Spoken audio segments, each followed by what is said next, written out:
The neighborhood looked the same from far away, but it felt different up close. The street was clean. The lawns were trimmed. Fresh paint showed on fences that used to look tired. Wind moved through the trees, and the sound of kids playing came from a small park near the entrance. It was a calm morning, the kind that usually made people feel safe. Karen stepped off the bus at the corner and stood still for a moment. She carried a small bag that looked too light for someone who had been away for years. Her eyes moved from house to house like she was counting them. She had once known every rule, every complaint, every address.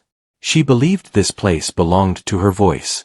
Karen had been the strongest person in the homeowners association, the one who spoke loudest and pushed hardest. She did not like questions. She liked control. When someone left a trash bin out too long, she wrote a notice.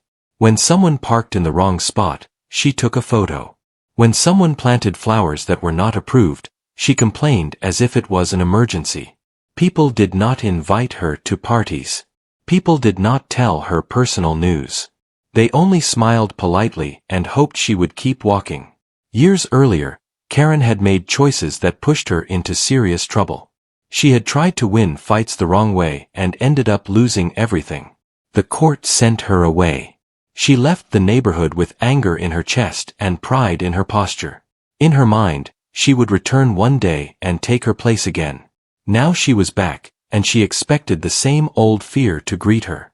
She expected neighbors to hide behind curtains. She expected the street to feel tense. Instead, she saw life. A man washed his car and waved at a friend across the road. A woman carried groceries while laughing on the phone.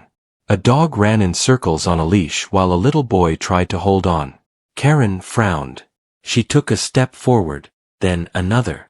She tried to read the street like a story, but the pages felt new.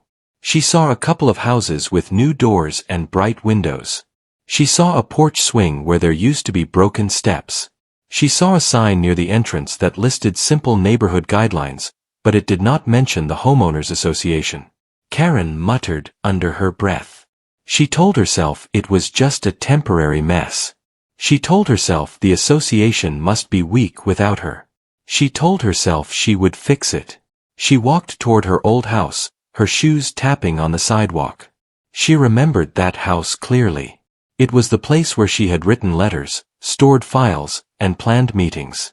She remembered standing on that porch and feeling important. She remembered looking down the street like a judge. But when she reached the house, her steps slowed. The porch was repainted. The yard was different. New plants lined the walkway. A different mailbox stood near the curb with a family name Karen did not recognize. Karen stared at it like it was a mistake. She walked to the front door and saw a small notice in a clear holder. It was not a fine. It was not a warning. It was a simple paper that said the house had been sold years ago, and any questions should be sent to the property office listed below. Karen's throat tightened. Her fingers pressed into the strap of her bag. She looked through the window and saw different furniture, different pictures on the wall, and a lamp she had never owned. Her home had become someone else's home. A door opened across the street. A woman stepped outside and looked at Karen with curiosity. Karen lifted her chin, waiting for the woman to show fear or respect. The woman only nodded and went back inside without saying anything. Karen turned away, annoyed. She told herself she did not need that house. She only needed her position. She only needed her power. As she walked down the street, she noticed small signs on a few lawns. They looked professional, like the kind used by property managers. Each sign had the same name: Stonefield Homes. Below the name was a phone number and a short message that said, "For resident support, call anytime." Karen stopped and stared. She had never seen those signs before. She looked at another yard and saw the same sign. Then, another. Her eyes narrowed as she kept walking. At the end of the street, near a corner where the sidewalk widened, a group of neighbors stood in a small circle. They were talking in relaxed voices. Two of them held coffee cups. One of them held a folder. Karen saw a man in the center of the group. He was speaking calmly, pointing at the folder, and listening when someone asked a question. People nodded like they trusted him. Karen recognized him right away. His name was Mark. Mark had moved into the neighborhood years ago. He had been quiet. He had been polite. He fixed his yard and kept to himself. Karen remembered him because she had fined him once for flowers that were not on the approved list. Mark had paid without arguing. He did not beg. He did not fight. He just handled it and moved on. That had annoyed Karen even more than anger would have. Now Mark stood there like a person who belonged in the center.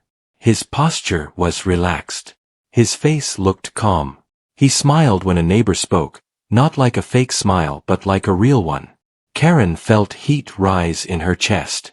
She walked toward the group with fast steps. She did not greet anyone.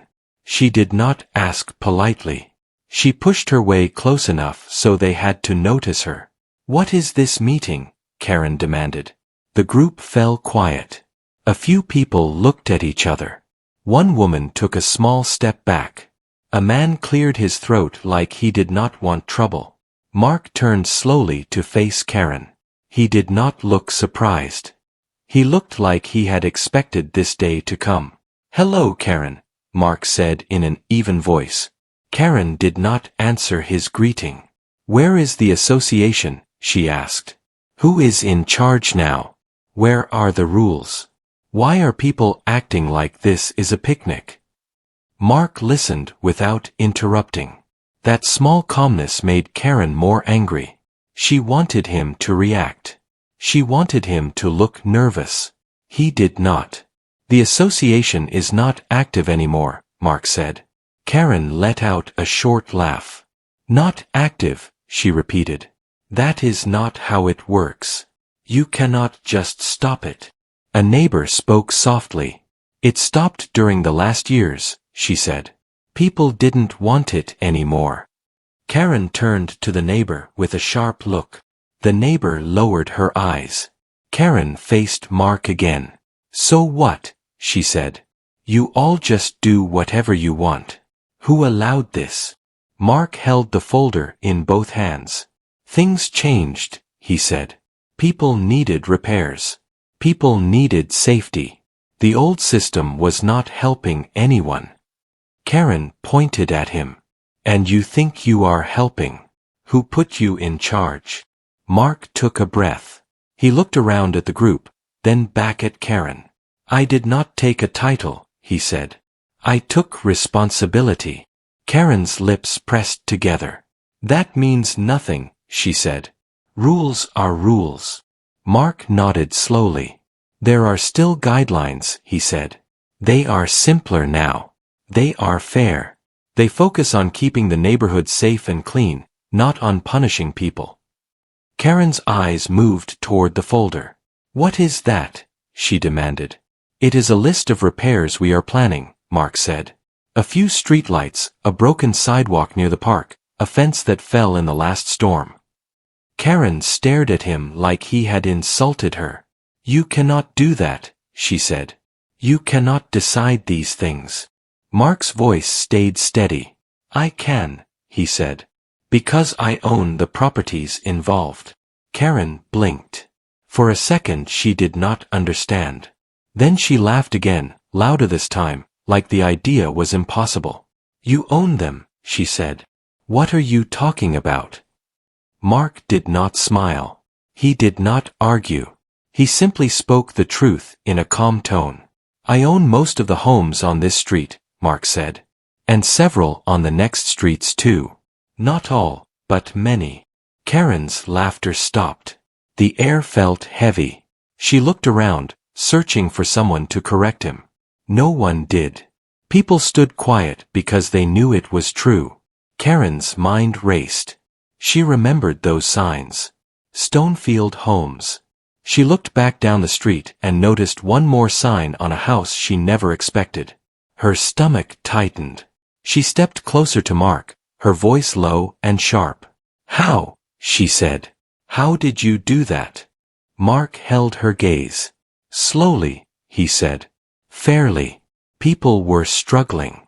They needed someone who would not take advantage of them. I offered help. Karen's hands shook slightly, but she kept them close to her sides. She wanted to shout. She wanted to demand that the old order return. But she could feel it, the truth sitting in front of her like a wall. Her old power was gone. She had come back expecting to rule. Instead she had returned to a neighborhood that no longer belonged to her voice. And Mark was only getting started.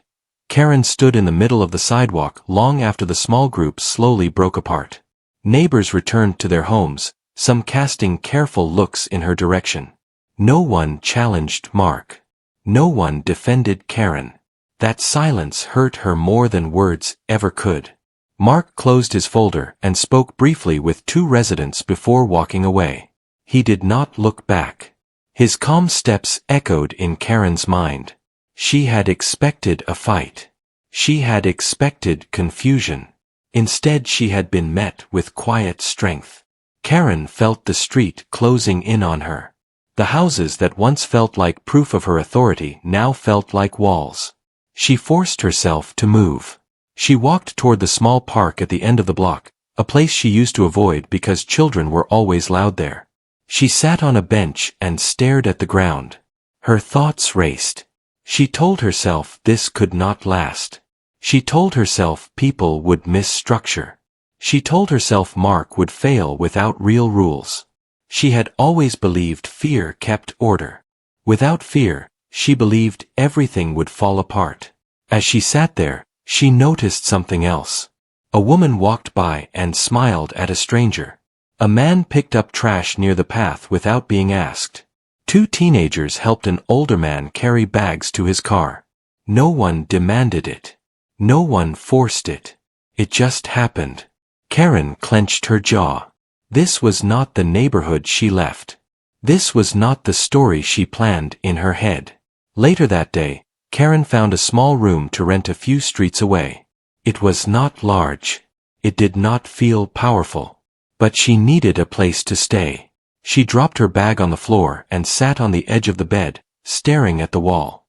She remembered her old meetings, the long tables, the folders stacked high. She remembered the sound of her voice filling the room. She remembered people listening because they had no choice. That night, sleep did not come easily. The next morning, Karen woke early and walked back into the neighborhood. She told herself she would observe. She would gather information.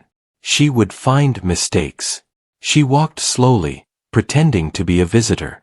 She noticed new mailboxes, clean driveways, and small signs near homes that listed emergency numbers and maintenance help. All of them pointed back to Stonefield Homes. Karen stopped near one house where a man was fixing a loose fence panel. She recognized him as Tom, someone she had found many times before. "That fence needs approval," Karen said sharply. Tom turned and looked at her. He took a second to remember her, then nodded. "It's being fixed today," he said calmly. "Mark arranged it." Karen scoffed. "Without permission." Tom wiped his hands on a cloth. "With permission," he replied. "From the owner." Karen stared at him. "You are breaking the rules." Tom shook his head. "The old rules are gone," he said. "These new ones make sense." Karen felt her patience slipping. "You will regret this," she said. Tom did not argue. He did not look afraid. He simply returned to his work. Karen walked on, more frustrated with every step. She looked for cracks, but all she found were small improvements. She saw a notice board near the park with community updates. Free safety checks. Garden help on weekends. A shared tool shed for residents. She remembered how people once avoided notices. Now they stopped to read them. Karen decided she needed to confront Mark again, but this time in private. She wanted answers. She wanted to understand how he had done what she never could. She walked to the small office listed on one of the signs. It was set up inside a renovated house near the entrance of the neighborhood. The door was open. The place smelled clean and calm. Inside, Mark sat at a desk with papers neatly arranged. He looked up when Karen entered. "I knew you would come," Mark said. Karen crossed her arms. "You planned this," she said. Mark leaned back slightly. "No," he replied. "I responded to what people needed." Karen stepped closer. "You bought control," she said. "You replaced the association with yourself." Mark shook his head. "I replaced fear with support," he said. Karen laughed bitterly. "People need pressure," she said. "Without it, they get careless." Mark stood up. He walked to a window and pointed outside. "Look," he said. Karen followed his gaze. She saw neighbors talking. She saw workers fixing a cracked path. She saw life moving forward without tension. "I grew up in a place like this," Mark said quietly. "Rules existed, but they were fair. People helped because they felt respected." Karen felt a flicker of doubt, but she pushed it away.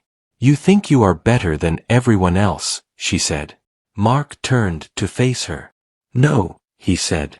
"I think people deserve better." Karen's voice lowered. "You took my place." Mark did not deny it. "You left," he said. "And the neighborhood needed someone." Karen felt something twist inside her. For the first time, she wondered if she had misunderstood what leadership meant. She left the office without another word. Days passed. Karen watched closely. She expected mistakes. She expected chaos. But things only improved. A broken streetlight was fixed within hours. A leaking pipe was repaired before it caused damage. People began greeting each other more openly. Karen felt invisible. That hurt more than being challenged. One afternoon, she saw a young couple struggling to move furniture. Without thinking, she almost walked past them. Then she stopped. She hesitated. Slowly, she offered help. The couple looked surprised, then smiled. Together, they carried the furniture inside. No one mentioned the past. No one judged her. Karen walked away with her heart beating fast. Something had shifted. That evening, she sat alone and thought about the neighborhood she once ruled and the one that now existed. She thought about fear and respect. She thought about control and care. She still felt anger. She still felt pride. But beneath it all, a new feeling began to grow. It was uncomfortable. It was unfamiliar. It was the feeling that she might have been wrong. And for Karen, that realization was more frightening than losing power. Karen tried to act like she did not care, but the neighborhood kept pulling at her attention. Every morning she walked the same streets, almost like she was checking if the old world had returned overnight. It never did. People still smiled. People still helped each other. Mark still moved around like someone who had a plan, but he never acted like a king. Karen hated that. She also hated something else. Deep down, she could not deny the place looked better. The paint was fresh. The park was clean. Even the air felt lighter, as if the street itself had stopped holding its breath. One afternoon Karen stopped near the notice board by the park. A new sheet of paper was pinned neatly in the center. It was a community meeting announcement. It said residents were invited to share ideas, report issues, and suggest improvements. No fines were mentioned. No threats were written. It even said snacks would be available.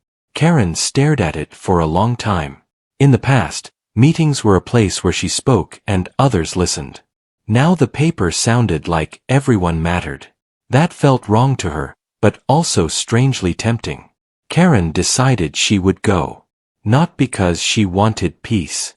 She told herself she would go to expose Mark. She would go to show everyone he was playing a game. When the meeting day came, the community room was full. People sat in folding chairs, talking quietly. Someone had brought homemade snacks. Someone else handed out cups of water. Karen entered with a stiff posture.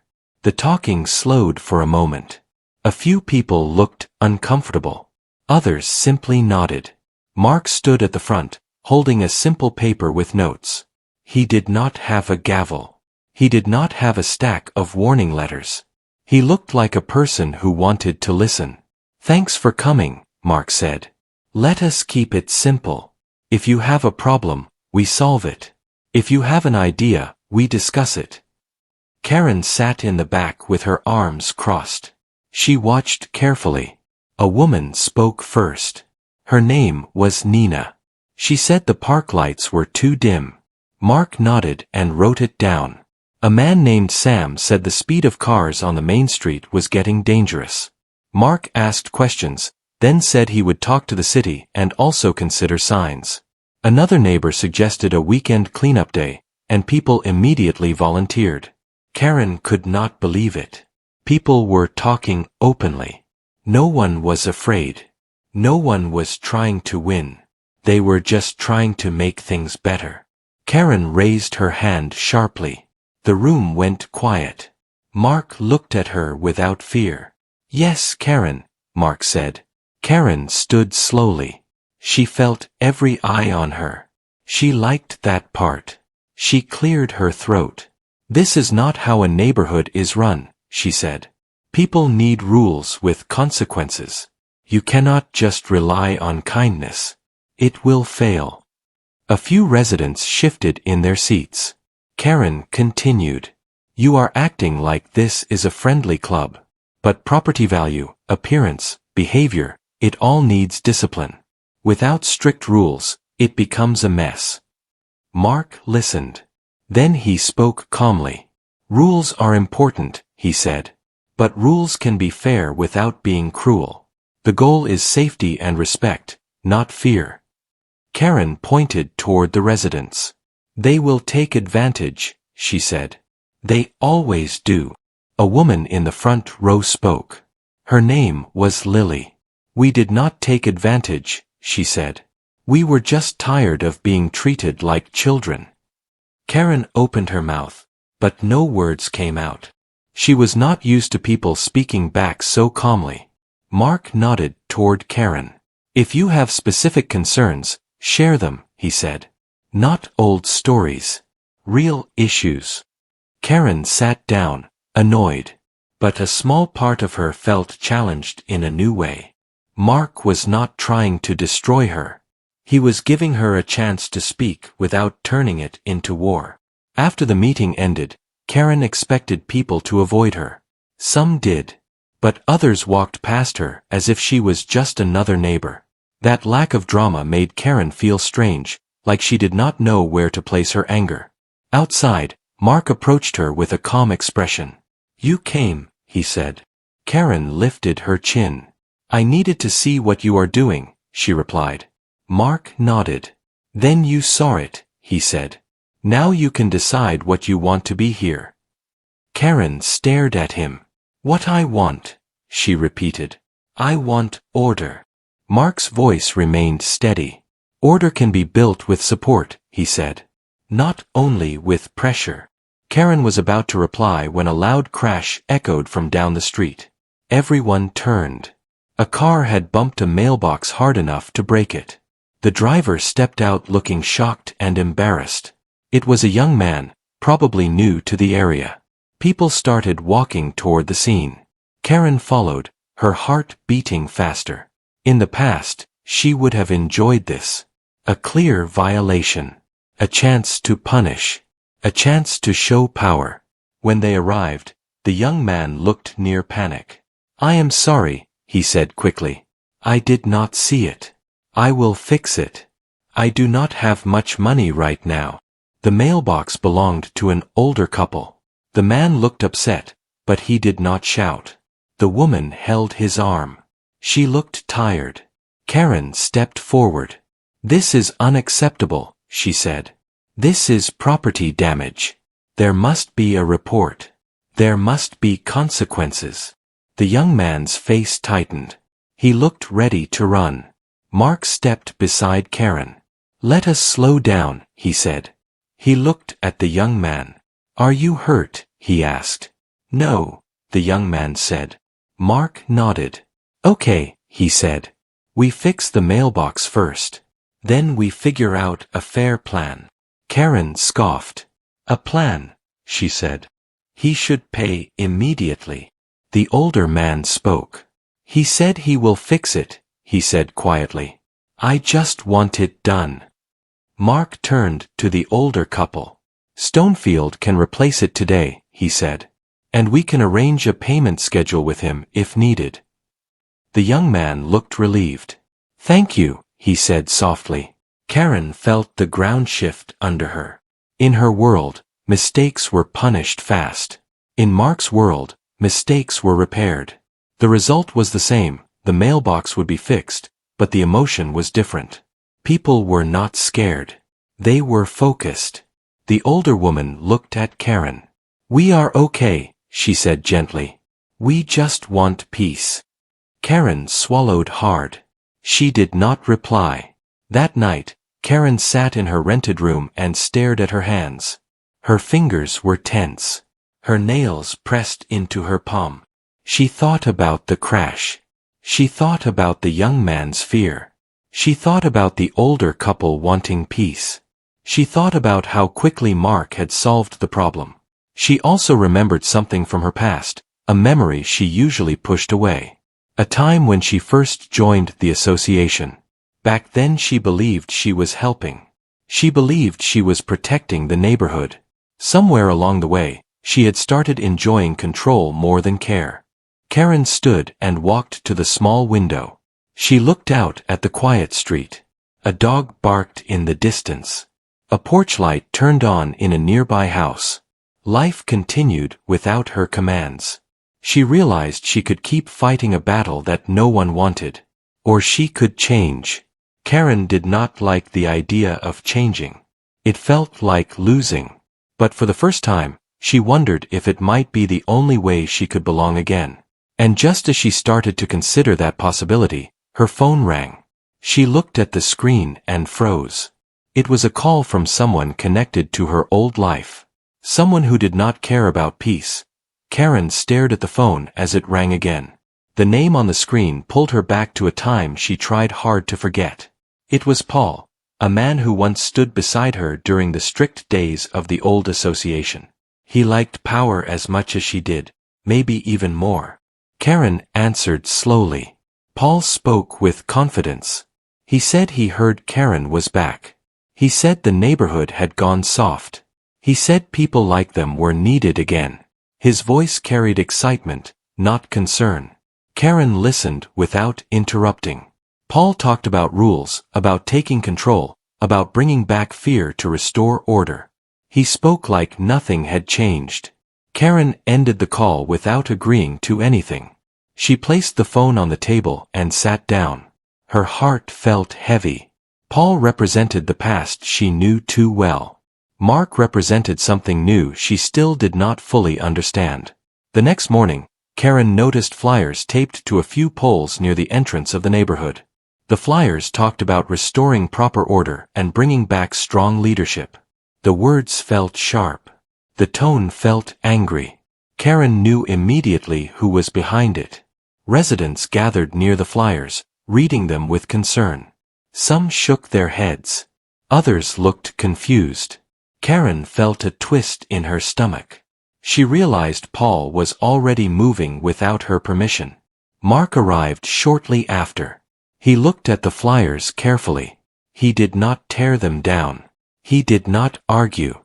He asked neighbors to remain calm and promised to address it openly. That evening, Mark called for a community gathering. The room filled quickly. People were worried. They whispered about losing the peace they had built. Mark stood at the front again, calm as ever. He explained that some people wanted to bring back the old system. He said everyone had a right to speak, but no one had the right to threaten others.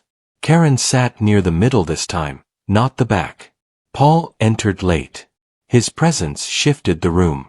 He smiled in a way that felt forced. He spoke loudly, talking about discipline, fines, and strict control. He said the neighborhood needed strong hands again. Some people grew uncomfortable. Others looked angry. Paul pointed toward Mark. He accused him of buying power and silencing voices. He said property ownership did not make someone a leader. Karen watched closely. This was the moment she once loved. Conflict. Control. Attention. Mark responded calmly. He said leadership was shown through action, not force. He said people were free to choose how they wanted to live, as long as safety and respect came first. Paul laughed. He turned to Karen. He asked her to stand with him, to remind people how order was enforced. The room went quiet. All eyes turned toward Karen. Her chest tightened. She felt pulled between two worlds. One offered familiarity and control. The other offered peace and shared responsibility. Karen stood slowly. She took a breath. She looked at Paul first. "You want power," she said. "Not order." Paul frowned. Karen turned toward the room. "I spent years believing fear was the only way to lead," she said. "I thought rules mattered more than people." Her voice shook slightly, but she continued. "I was wrong." A quiet murmur spread through the room. Karen looked at Mark. "This neighborhood is better now," she said. "Not perfect, but better. People care because they are respected." Paul shook his head and stepped back, anger on his face. He left the room without another word. The tension lifted slowly. People exhaled. Some nodded at Karen. Others looked surprised. Mark thanked everyone for speaking openly. He said change was not easy, but honesty mattered. Later that night, Karen walked home alone. The street lights glowed softly. She felt tired but lighter than she had in years. She knew she could not erase the past. But she also knew she did not want to return to it. The next day, Karen approached Mark's office again. This time, she knocked. Mark welcomed her inside. Karen told him she wanted to help, not lead, not control, just help. She said she understood organization and planning, and she wanted to use those skills the right way. Mark smiled gently. He offered her a chance to assist with coordination, listening to residents, and solving problems together. Karen accepted. Weeks passed. Karen learned how to listen instead of command. She learned how to support instead of threaten. It was not easy. Sometimes her old habits surfaced. But each time, she corrected herself. Residents slowly began trusting her again. Not out of fear but out of respect. One evening, Karen walked through the park and watched children play under the fixed lights. She smiled softly. She finally understood something important. True control was never about power. It was about responsibility. And for the first time, Karen felt like she truly belonged. Months passed, and the neighborhood settled into a rhythm that felt natural. Mornings began with people greeting each other on sidewalks. Afternoons brought quiet work and shared errands. Evenings ended with porch lights glowing and soft conversations drifting through open windows. The street no longer felt tense or divided. It felt lived in. Karen slowly became part of that rhythm. She no longer walked with stiff shoulders or sharp eyes. She carried a small notebook now, not to write warnings, but to write reminders. She noted broken steps, leaking taps, and residents who needed extra help. She learned names she had once ignored. She learned stories she had never asked about. Some people were cautious at first. They remembered the old Karen. They remembered fines and strict words. Karen understood their hesitation. She did not rush forgiveness. She knew trust took time. Mark noticed the change. He did not praise her loudly. He simply gave her space to grow. When residents spoke, Karen listened. When problems appeared, she helped solve them quietly. Slowly, people stopped whispering when she walked by. Slowly, smiles became real. One afternoon, a strong storm hit the area. Rain fell hard. Wind shook trees and scattered branches across the street. Power went out in several homes. The old system would have waited for complaints. The new one moved fast. Mark called a small group together, including Karen. They walked door to door, checking on residents. Karen knocked gently and asked if anyone needed help. She carried supplies. She held flashlights. She stayed calm. At one house, an older man named Robert sat alone in the dark. His hands shook as he spoke. Karen listened and helped him set up a safe light. She stayed until he felt steady again. As they left, Robert looked at her and said thank you. Not out of fear. Out of gratitude. Karen felt something warm settle in her chest. The storm passed by morning. The neighborhood worked together to clean fallen branches and clear paths. People shared tools and food. Laughter replaced stress. Karen watched it all with quiet pride. Later that week, a letter arrived in the mailboxes. It announced a neighborhood celebration. Nothing formal. Just food, music, and time together. No rules. No penalties. Just an invitation. The day of the event, the park filled with families and friends. Tables held homemade dishes. Children ran across the grass. Music played softly in the background. Mark stood near the edge, watching everyone enjoy themselves. Karen helped arrange chairs. She spoke with people she once avoided. She laughed, a sound she rarely made before. The past felt distant, like a story from another life. At sunset, Mark gathered everyone briefly. He thanked them for building something better together. He said ownership meant nothing without care. He said leadership was shared. He then turned to Karen. Karen froze for a moment. All eyes moved to her. She felt nervous, but she stepped forward. I made many mistakes here, she said. I thought control was strength. I was wrong. Strength is listening. Strength is helping without fear. The crowd listened quietly. I am grateful for a second chance, Karen said. And I promise to protect this place with respect, not force. People clapped. Some smiled warmly. Karen felt tears in her eyes, but she held them back. As night fell, lights turned on around the park. The neighborhood looked peaceful, united. Karen stood beside Mark, not above anyone, not below anyone. Just beside. Later that evening, as the crowd thinned, Karen walked home alone. The street felt safe.